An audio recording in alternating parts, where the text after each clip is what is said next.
যাত্রীর সাথে বাসে উঠে ফিল্মি কায়দায় গুলি চালিয়ে ছিনতাই করে পালিয়ে যাওয়ার অভিযোগ উঠেছে দুষ্কৃতীদের বিরুদ্ধে। ঘটনায় শোরগোল পড়ে গিয়েছে কোচবিহারের ঘোকসাডাঙ্গা থানার রাইস মিল এলাকায়। জানা গিয়েছে সোমবার নদিয়ার নবদ্বীপ থেকে কোচবিহারের দিকে একটি বেসরকারি বাস যাওয়ার সময় অভিযুক্তদের কয়েকজন বাসে উঠেছিল ফালাকাটা থেকে, বাকিরা ঘোকসাডাঙ্গা বাস স্ট্যান্ড থেকে বাসে ওঠে।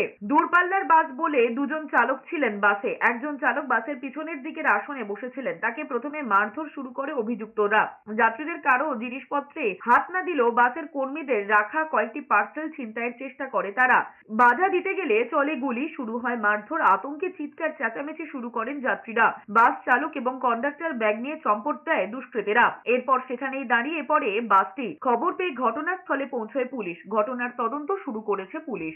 ওঠার পরেই মাস্ক পরা ছিল, ছেলেগুলো মাথা ঢাকা ছিল, ওদের দেখেই সাসপিশিয়াস মনে হচ্ছিল। তারপর ওরা যখন উঠলো কিছু গোকসাডাঙ্গা পার হওয়ার পরেই ওরা সামনের দিকে আসছে। একটা ছেলে হাত আমার এখানেও লাগলো, ওরা এগিয়ে আসলো। আসার পরেই ওরা ফায়ারিং বন্দুক দিয়ে করছে, ফায়ারিং করলো।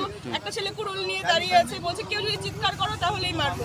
টিম এটাকে বাসটাকে ফলো করছিল আর কি। তো এরা এখানটায় আটকে তারা ভিতরে ঢুকে এবং তারা ভিতরেই ছিল এবং শুধু ড্রাইভারের যে কেবিন রয়েছে সেখান থেকে 2-3টে ব্যাগ নিয়েছে এবং সেই ব্যাগে কি ছিল আমরা সেটার তদন্ত করে দেখছি।